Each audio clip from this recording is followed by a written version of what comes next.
you, man. Yeah. We got to move on. Next story. I teach 5th grade, which is usually a hit or miss in terms of behavior. I have one student, Calvin, who is quite disruptive. He's the class clown, except it's not cute. The other day, he climbed on top of the tables in the library and started dancing when he thought I wasn't looking. I tried different ways to work around it, but I feel like I can no longer be Mr. Nice Guy. I assume that his parents spoil him, so I was hesitant to talk to them because that seemed like a lost cause.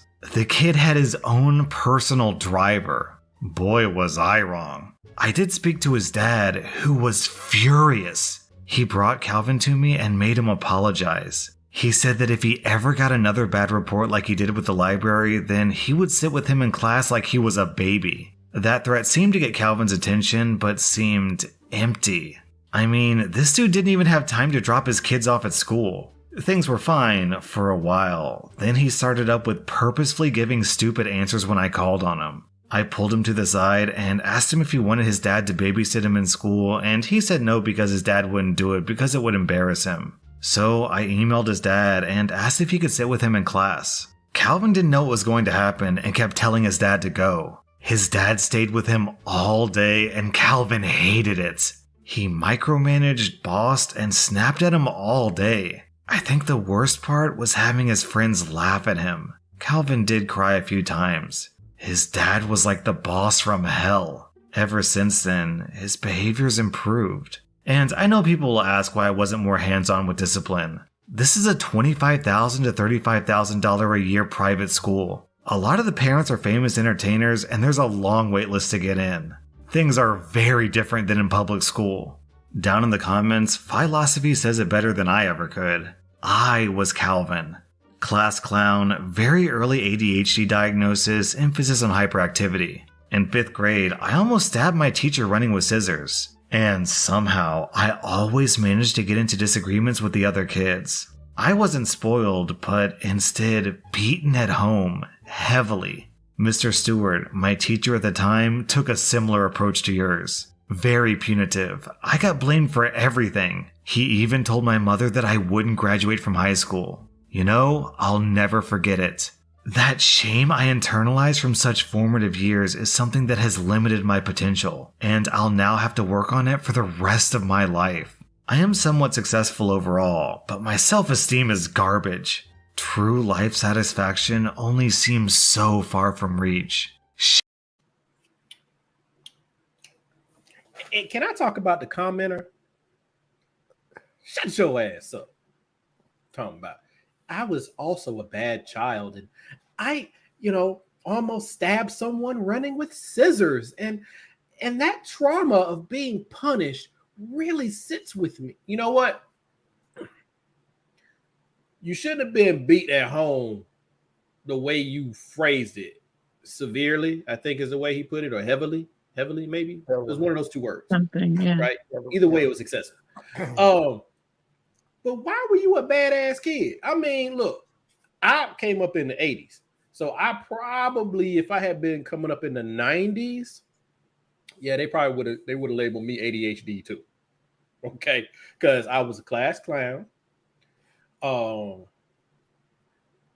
got bored easily. And I used to, the little notes you used to get that you had to take home and have your parents sign it because you ain't do right in school. Just me. It's just me. No, I did. Yeah, I got a dresser full. Go ahead. I used to get them daily, right? Like if you were my substitute teacher, you had a note in the file saying, "Oh, here's some things you know about this." Right? Back then, they had where they put your name on the board when you did something wrong, and then they put like a check mark or a star at each additional infraction. And then I had a couple teachers in elementary that once you hit your first or second star, I don't remember which one it was, then you had to write sentences at recess. You couldn't just go outside and play, right? So let's just say I have really good penmanship even to this day. And I always got to the point I could write 500 sentences and still get outside for the last part of recess. I say all that to say, even then, different parents do different things. I got my last whooping when I was in 3rd grade. I ain't had a whooping since. But what happened in first or second grade is what mattered. I had a teacher who saw that I was always being disruptive, wasn't even my teacher, and saw me in class and said, let me have him. And that teacher took me over to the gifted area. And all of a sudden, my behavior problems went away. Because what would happen was I get done with my work and I'd be bored. Mhm. So I start playing. Right. But I ain't sitting here saying all my whoopings, broke my spirit. And, shouldn't have been punished all them times in school because I deserved all the punishment I got in school. It just, I don't know. It just hits. It hits weird for me. Sorry. All right, Anna. But a little rich kid, a little punk. I don't like him.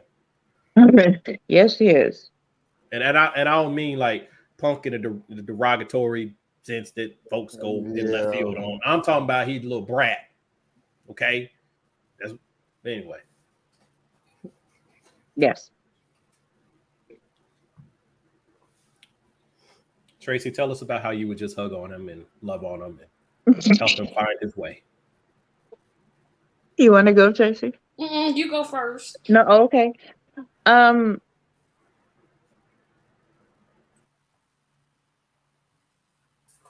Well, here's the thing. I have been in close proximity with ADHD. And some other mental disorders where you cannot control yourself. These kinds of things, they should be caught early and need to have the work of your teacher, your parents, your doctor, your many others.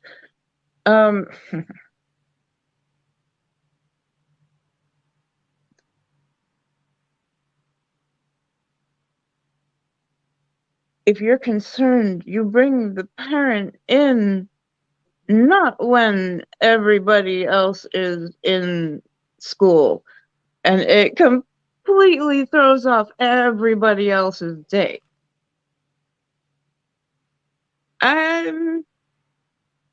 I would have handled that differently.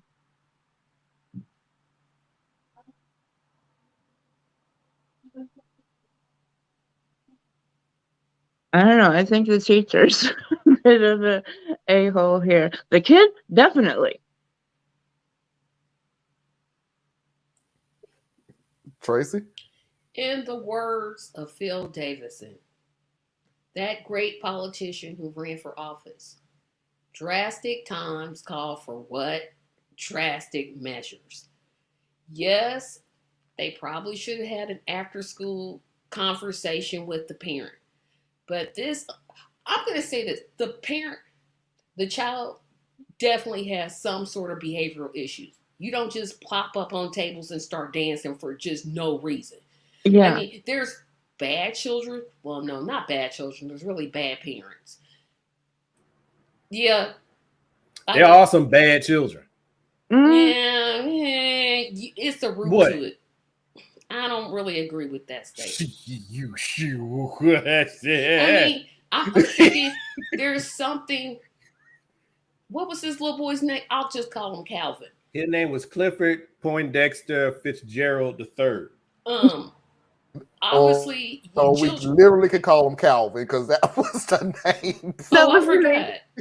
Okay, I was like Calvin or Carl or whatever his name was. He's not dancing on the table for no reasons. So obviously, he has some sort of behavioral issues that are going on.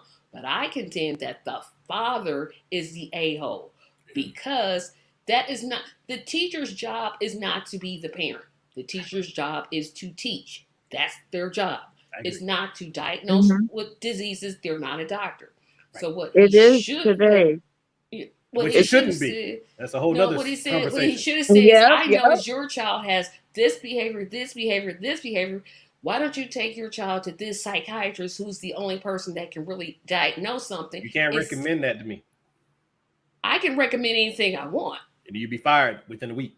You Uh-huh. can't. Teachers have literally recommended this. Now, how the parent takes it. But the but- deal is, Tracy, teachers should not be allowed to say it, and if it's reported, yes, they can get in trouble for doing it. You Teachers How Is cannot that do you to the get in counselor? trouble for saying that your child is exhibiting behaviors that are?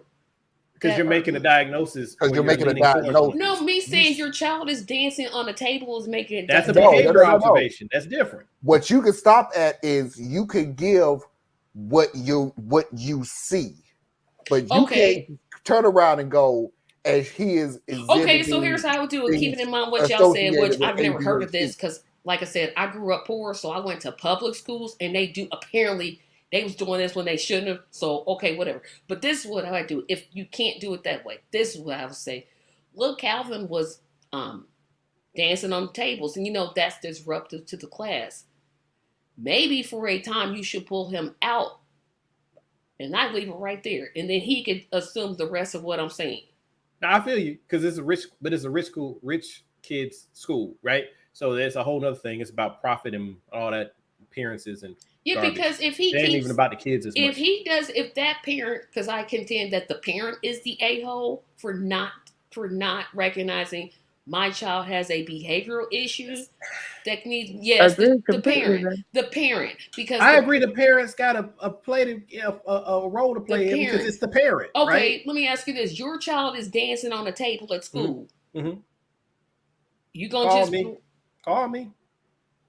But would you go to class Mm-hmm. with that child Show all enough day? would.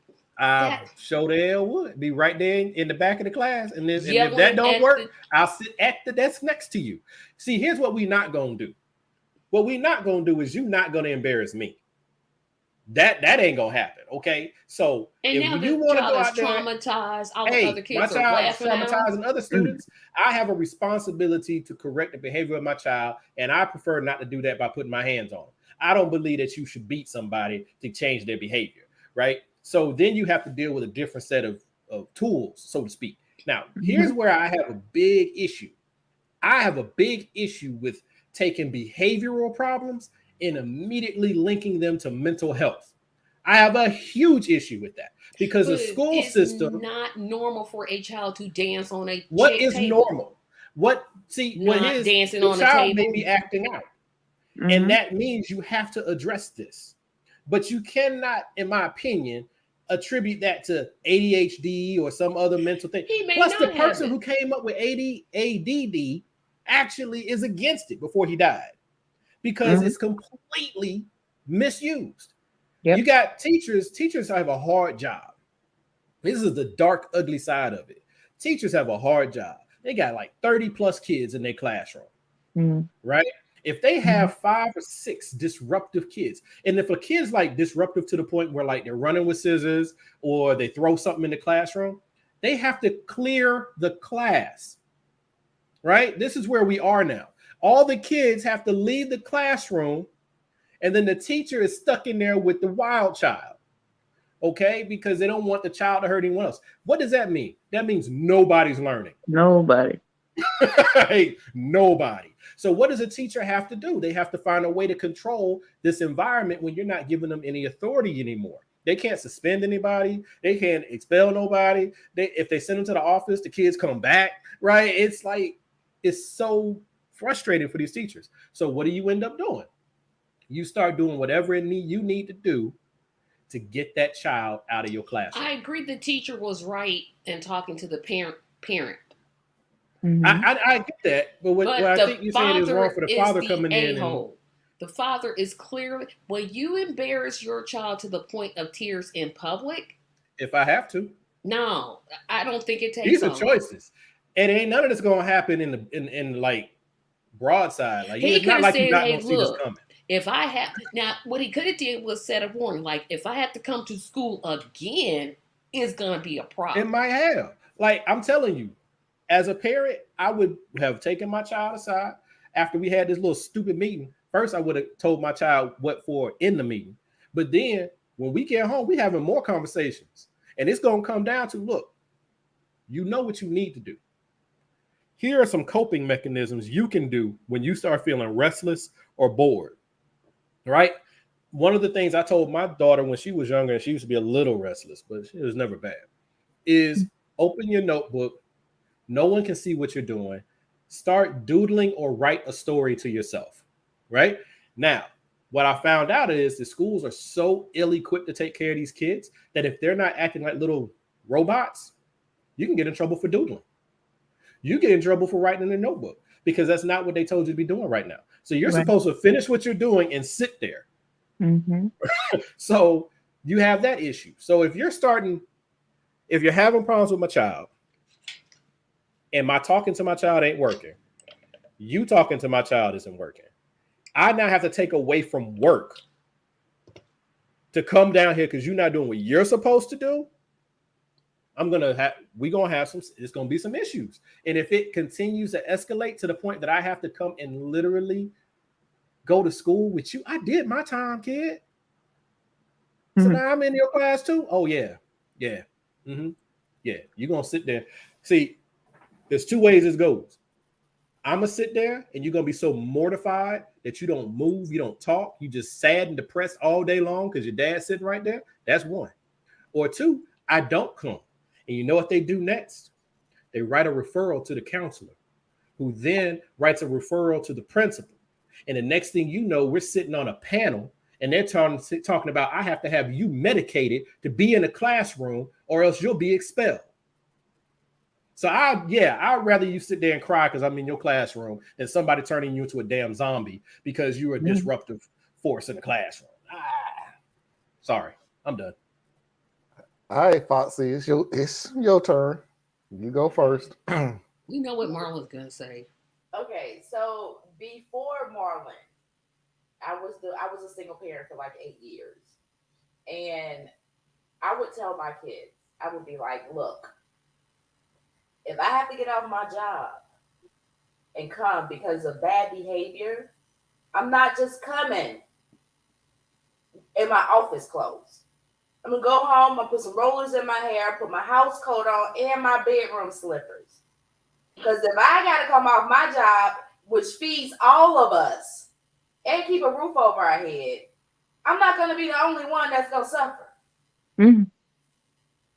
So Dad coming in, trying his best to rectify the issue, to me, he's not the a-hole. The kid's not the a-hole either because he's a kid. And the teacher, she's just trying to do her job. I think the whole scenario comes when a parent that's just trying to do the best that they can to discipline their child and correct the behavior. And evidently it worked because after that, the issue was resolved. He had much better behavior. Now, did he have to take it that far? Maybe. I don't know. But I told my kids I definitely will take it that far. I would have done it, but I didn't have those issues. Threats don't matter unless you're willing to follow through. Yeah, I was a very strict single parent. I was a strict parent. I'm about to say a single. Oh, you ain't changed when we got married. Okay, here's my thing. All right, we're gonna see a shoe. We know what Marlon's gonna say. Head. Okay, Tracy, I'm finna pull a Tracy. Tracy, what am I gonna say? You gonna say that you would took your belt and beat that child and good gracious, jeez, No. What? You was not that parent, Tracy. No. He be Foxy. Marlon Sometimes has he be been on here talking about. Marlon is a strong advocate for spare the rod, spoil the child. Yep. No, we ain't gonna get off the subject. We'll come back to that subject in a minute. We'll come back to that subject. Strong advocate. Anyway, here's my point. And this, I'm gonna take something that you said. Go ahead, Willie. And use it. The same way that we do not need to be saying, what did he call me? Willie whoop whoop. Hey, whooping Willie. Go ahead. Okay. Jeez. Striking terror in the hearts of his children. I'm gonna beat this child next to you just to show you I'm serious. Come here, boy. And I beat your mama and your daddy. Now what? What is going Anyway, on? my point is, which I ain't even said, so the same way that we can't constantly keep saying, hey, this is a mental illness thing, so that's the way that we need to take care of this, is the same way that we can't always say, hey, the only way that we can discipline is to embarrass them. We can't sit there and go one way completely, like, this is the only way to get yourself in check is for me to come and embarrass you. Because I'm going to tell you off the bat when it comes to this daddy, and this was my issue with the whole situation. If that daddy is willing to humiliate that child in front of everybody in that class, imagine what he's doing at home. Yep. Now that's a part I You didn't think couldn't about. imagine that. Thing is, you took up like 30 minutes. No.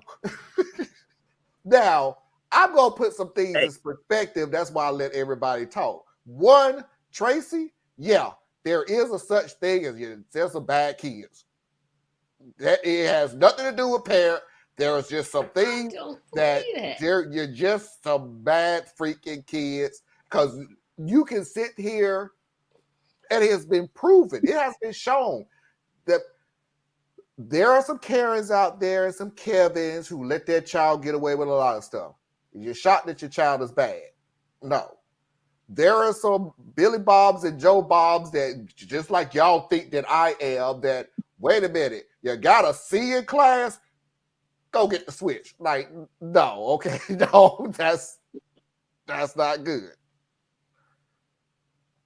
But this right here is, even all the stuff that Theus said and all the stuff that Anna said, we need to combine the two things. And nothing that I said. And yes, and Tracy, you said to one bit though. So I was gonna try to, but nah, you want to be a smart butt. So yeah, I'm gonna add your one bit that you said. Tracy said, just let them be free range children. No, yeah, that ain't happening. My point is this: 3 children, it's okay. You call him a bad child, but a bad child for what? What reason? Is it mental health? If you think it is, go get him tested. But you don't. You don't do it. You just says mental health like they do in America. He has mental health. Really? Has he been diagnosed? Nope. He just says the signs that I saw on TV are mental. No, that's not a diagnosis because you saw it on HGTV one day. That's not mental health diagnosis. He's a bad child because he's spoiled. Really? What did you see that he was spoiled? Oh, he get dropped off in a limo. Well, I'm sorry that his dad goes to work a lot sooner than the son, so he can't drop him off. So what? How is he gonna get to school? He ain't. So okay, let's put that again. It's so many things that can go into perspective that I'm not willing to put a label on anybody being a bad or good child until I eliminate everything else that it could possibly be. If I take you testing and they say, no, there's nothing wrong with him. If I get him tested for, are you bored? Are you thinking, should we put you in the gifted class and everything else? Nope, he's in the right class. Okay, maybe you're just a bad child because I'm not figuring out what the issue is. But you didn't do none of those things. You just went straight to, you are an embarrassment, so I'm going to embarrass you. And again, if I'm willing to embarrass you as whatever, imagine what I'm doing to you at home.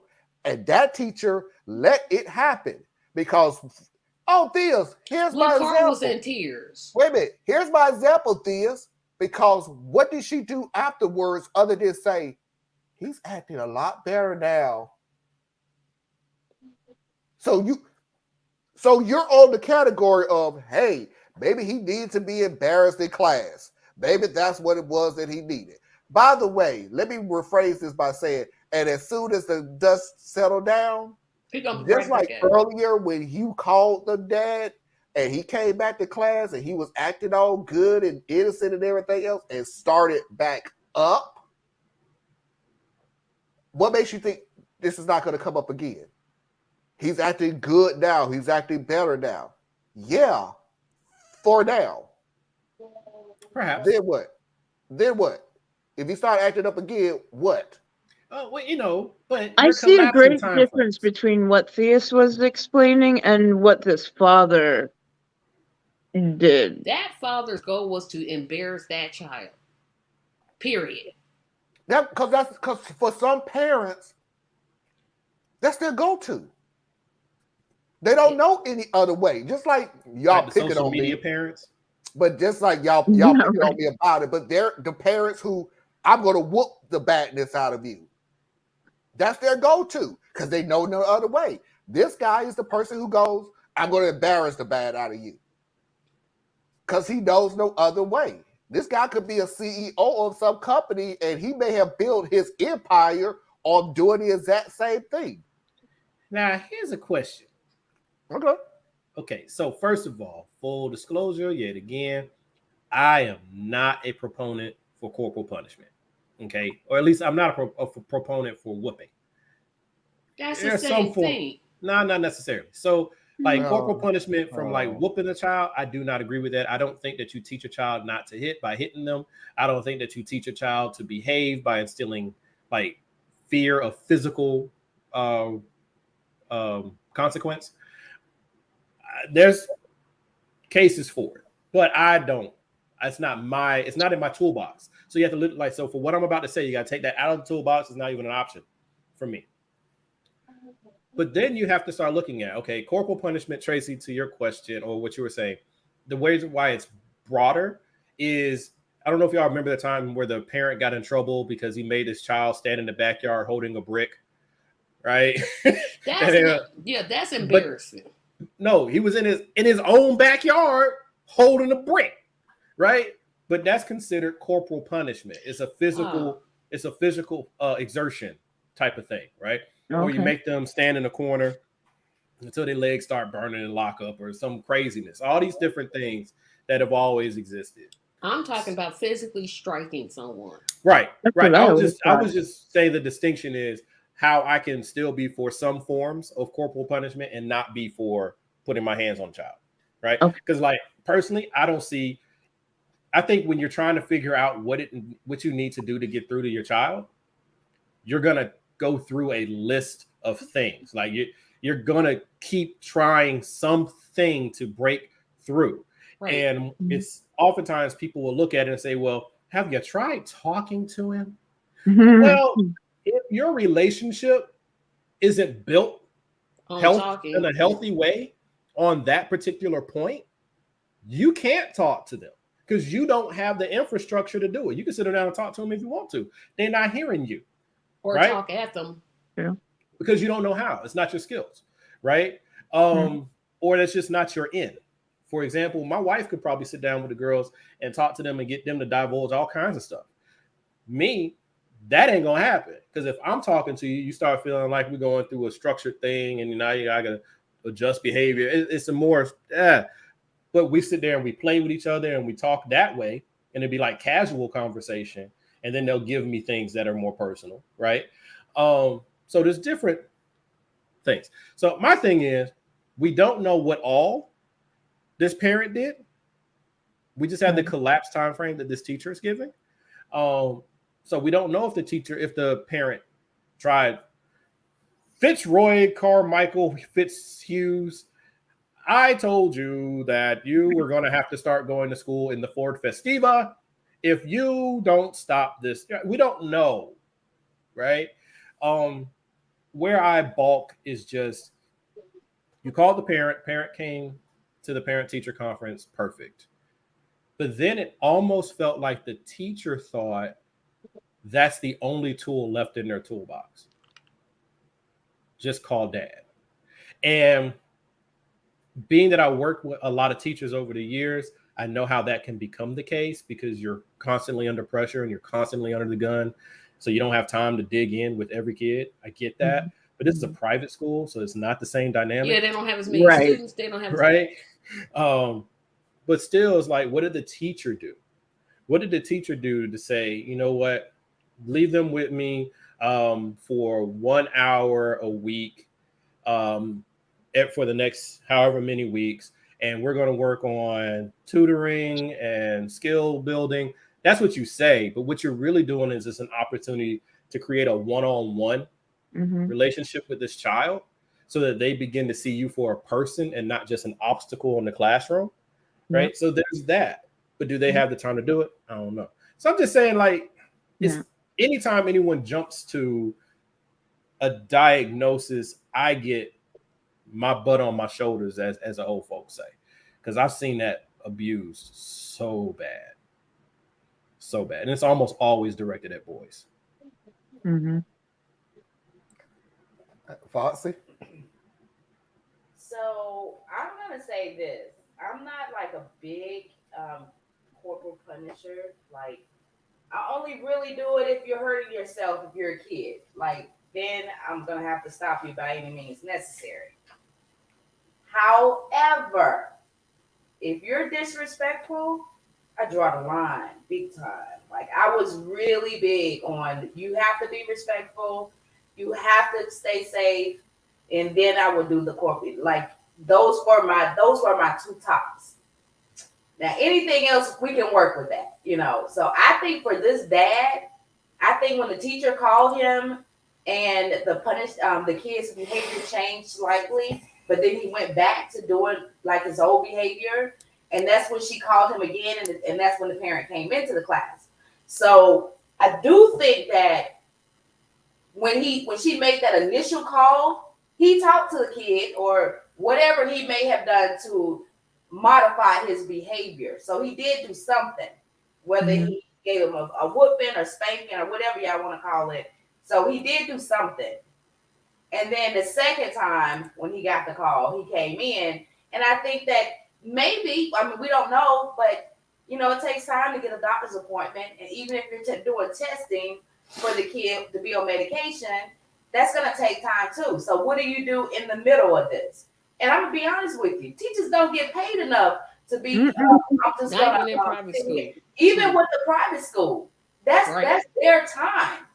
Unless you're gonna pay them extra to tutor this kid some one-on-one, that's their time. And they still have a lot of teachers take work home. So I wouldn't put that on the teacher. That's totally a parent's job to make sure that their kid is behaving and getting their education. Because he's not only stopping his own education, he's stopping the other students too, because that's an interruption in class. So I'm putting this all on the parents' responsibility. I agree with most of that. Where I have a slight deviation, I would say, is I can't let the teacher completely off, because there's classroom management and there's relationships you do need to build with your students. It's no different than being a boss on a job, right? If you are a lackluster manager or an inattentive manager, that's oftentimes where you'll find a lot of your biggest issues with tardiness or work stoppage or laziness or whatever. So I'm like, I agree. The parent has the bulk of the responsibility. This is your little demon spawn that you're sending out there, right? But it's also a matter of how are you took on this calling to be an educator. Right. And you know, being an educator is more than just open your books. We're going to do multiplication by threes today. Right. So you know that comes with a part of it. So I'm just saying how the teacher comes about it. And even if it may not even be successful, right? You can try everything you want. And this little kid just is unreachable. They got other issues. But at the same time, teachers are not qualified to diagnose.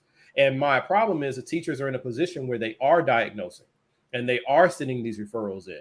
And it is turning into to these parent conferences with the staff or whatever. And now you're in a position where put your child on medication or risk losing your child. That's real.